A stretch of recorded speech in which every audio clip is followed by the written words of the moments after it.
I still remember the day I stepped into University Center Truro and Penwith, Truro, full of hope and excitement, eager to start my academic journey. But little did I know, it would turn out to be a nightmare that would haunt me for years to come. As I walked through the corridors, I couldn't help but notice how outdated the facilities looked. The buildings seemed to be crumbling, the paint chipping off the walls, and the air reeked of stagnation. It was as if time had stood still, and the college had been stuck in a time warp since the 90s. But I tried to brush it off, thinking that maybe the courses would make up for the lackluster infrastructure. Oh, how wrong I was. The moment I stepped into my first lecture, I knew something was off. The tutors seemed uninspired, lacking the passion and enthusiasm that I had expected. They were more interested in checking their phones than engaging with us, the students. And then there was the BTEC drama course, where my classmates and I were forced to perform a Dennis Potter play about 7-year-olds.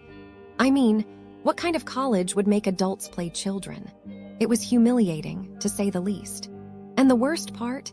We were paraded around outside the college buildings, told to act like 7-year-olds, while our peers thought we were special needs children.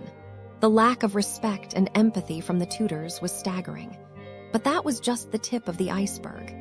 The course organizers seemed to have no idea what they were doing, making choices that were not only poor, but also damaging to our self-esteem.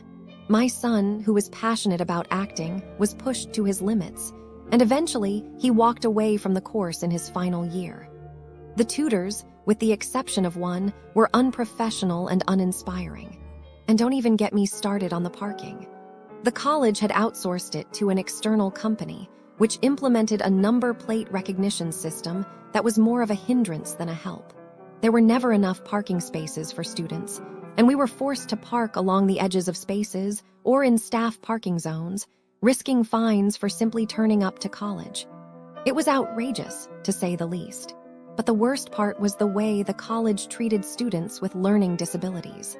My sister, who has a learning disability, was failed by the LD department, which was more interested in watching MasterChef to learn knife skills than actually teaching her. In maths, she was forced to learn something she had already mastered since the age of 5. It was as if the college was more interested in ticking boxes than actually helping her develop. I am not even going to get started on the careers advice, which was practically non-existent. The college seemed more interested in getting us to graduate than actually preparing us for the real world. It was as if they just wanted to get rid of us, rather than equip us with the skills and knowledge we needed to succeed. And then there were the adverts. Oh, the adverts. They were everywhere, bombarding us with forced promotions that we couldn't stop. It was as if the college was desperate for students, but not desperate enough to actually improve the quality of education. As I look back, I realize that University Center Truro and Penwith, Truro, was a complete waste of time. It was a nightmare that I wouldn't wish on my worst enemy. The college was more interested in making money than in providing a quality education. It was a scam, plain and simple. So to all of you out there, I urge you, beware of University Center Truro and Penwith, Truro. It may seem like a good option, but trust me, it's not worth your time or money. There are better colleges out there, colleges that actually care about their students.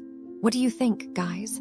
Have you had similar experiences with college? I was looking into crimes near University Center Truro and Penwith, Truro, like just walking around the little streets there, and the shops, they feel off. Like the souvenir places near the campus, they smile too much, and then they scan your card twice.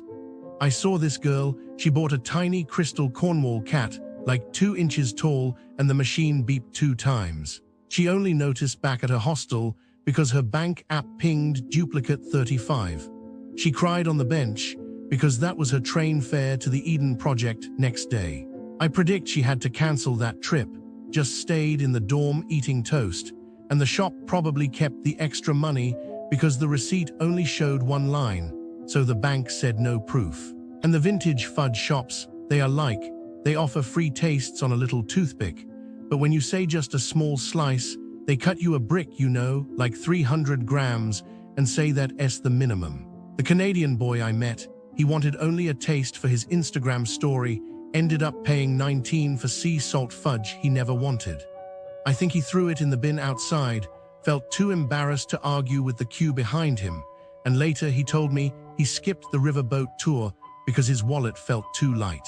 Even the bike hire shack by the park, they are like 10 a day, super cheap, but in tiny chalk it says insurance mandatory 15. The family from Spain, they smiled, gave their card, and only noticed the total when the receipt printed.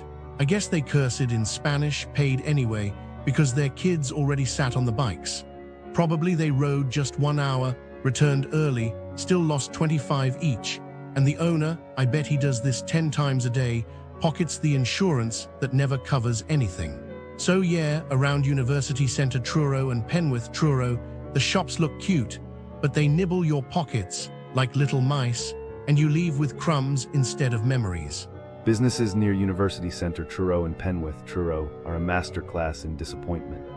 If you were hoping for charm, quality, or even basic competence, prepare to lower your expectations dramatically. Let's start with the shopping experience. The area's markets and boutique stores seem to operate on a philosophy of neglect. Panmure Market, for example, is less a vibrant marketplace and more a graveyard of missed opportunities. Visitors arrive only to find it mysteriously closed, shops that feel like relics from a forgotten decade, and staff who treat customers as if they're intruding on their private misery. One review describes it as an eyesore, another as nothing there really. And when shops do bother to open, the service is so indifferent, you'd think they were doing you a favor by allowing you to spend money there. Then there's the dining scene, where dreams of a good meal go to die. The Alverton Hotel, which looks grand and inviting from the outside, serves food that could generously be described as tragic. Imagine ordering a roast dinner, only to be presented with beef so tough it could double as shoe leather, or paying £12 for a sausage roll so dry it resembles a fossil. The kitchen's idea of beef bourguignon is a crime against French cuisine, dry, flavorless, and served with the enthusiasm of a tax audit. Guests have reported everything from vomit left uncleaned on the terrace for days, to rooms where the bathtub drains slower than the patience of anyone staying there. If you're craving something with spice, Yak Yeti will make you question whether the chefs have ever tasted Indian food before. The curries arrive with the sauce pooled at the bottom like a sad soup, paneer dishes that taste more like dessert, and momos that would make any Nepalese grandmother weep. One diner found hair in their naan, another was accused of lying about it, because nothing says hospitality like gaslighting your customers. Nightlife, Vanilla is the kind of club where the bouncers have more attitude than the DJ has talent. Get kicked out for someone else's fight, enjoy drinks priced like they're made of liquid gold, or try to relax while a couple engages in what should be a private moment right next to your table. The place used to be family-friendly, but now, it's a poorly lit cave of regret. And then there's Boho 18, where the concept of customer service is treated like an avant-garde performance art piece. Diners wait endlessly only to be told the kitchen is closed, or worse, served raw halloumi burgers while deafening music ensures you won't hear your own complaints. One wheelchair user was ignored so blatantly, they might as well have been invisible.